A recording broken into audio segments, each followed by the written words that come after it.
Alam mo ba na bawat pisong nawawala dahil sa korupsyon ay pera na dapat para sa iyo? Oo, para sa ospital ng nanay mo, para sa librong dapat gamit ng anak mo, para sa pag-aaral mo, at para sa kalsadang dapat dinadaanan mo ngayon. Pero bakit kahit ilang presidente na, korupsyon pa rin ang kwento ng Pilipinas?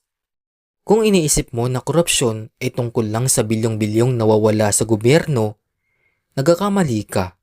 Hindi lang ito headline. Nararamdaman mo ito sa traffic, sa mahal ng bilihin, sa bagyong dumadaan pero kulang ang tulong, at sa mga pasilidad na dapat libre pero napipilitan kang maglabas ng lagay. Ang korupsyon hindi lang problema ng gobyerno, kundi problema nating lahat. Bakit hindi natatapos ang korupsyon? Una, naging kultura na. Madalas nating marinig, normal na yan. Kaya kahit mali, tinatanggap natin na parang parte na ng sistema. Pangalawa, kulang ang accountability. Kapag nahuli, maliit lang ang parusa.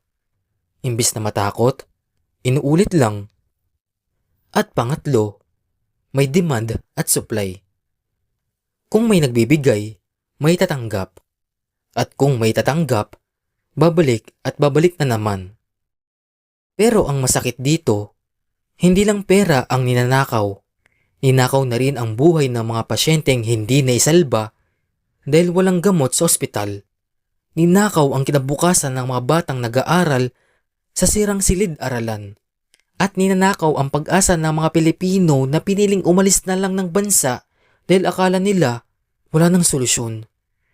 Kaya bawat reklamo mo sa traffic, sa taas ng bilihin, sa hirap ng buhay, ugat nito, korupsyon. At minsan tayo mismo, nagiging parte ng problema. Pero hindi ibig sabihin wala na tayong laban. Ang korupsyon, hindi matatapos isang gabi. Pero pwede itong mabawasan kung magsisimula tayo. Tigilan ang fixer, huwag magbigay ng lagay kahit mahirap. Maging matapang magsalita kapag may mali. Maliit man ang hakbang ng isa, kapag sabay-sabay, nagiging lakas. Dahil ang tunay na pagbabago, hindi lang nasa leader, kundi nasa bawat Pilipino. Kaya ang tanong na ito, bakit hindi natatapos ang korupsyon sa Pilipinas? Ay mali pala. Ang totoong tanong ay hanggang kailan natin ito tatanggapin?